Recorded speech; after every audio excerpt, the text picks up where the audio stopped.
Pemirsa, banjir di wilayah Lamongan yang diakibatkan meluapnya sungai setempat saat ini mulai surut. Warga yang lebih dari 10 hari rumahnya terendam mulai membersihkan sisa material banjir yang masuk ke dalam rumah.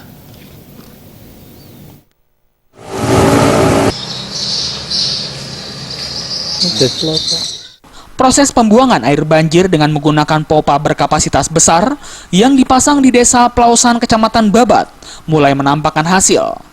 10 hari lebih terendam banjir, kini air sudah berangsur surut. Bahkan di Jalan Gotong Royong sudah tidak lagi dijumpai genangan air. Kini warga mulai membersihkan sisa-sisa material lumpur banjir yang telah 10 hari lebih merendam rumah serta jalan.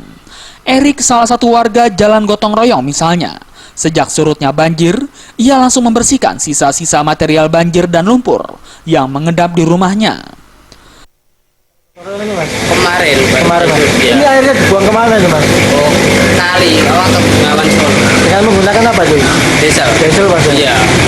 Harapan Mas sendiri sebagai warga Jalan Gotong Royong ini bagaimana, Mas? Oh, tidak banjir lagi.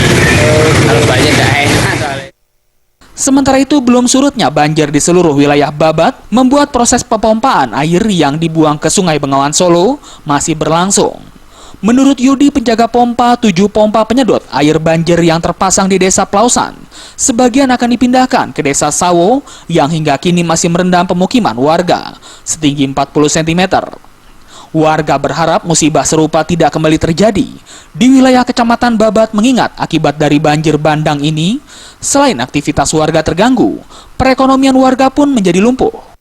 Semuanya dari Kabupaten 2, dari Balai Besar 2, dari PU Pengairan Provinsi 3. Kapasitasnya berapa, Mas, jumlah totalnya? Kalau punya kita kan dari PU Provinsi ya. Kita siagakan itu mobil pump yang kapasitas 150-nya 2, 300-nya 1. Ini sudah ditarik, Mas, di sana?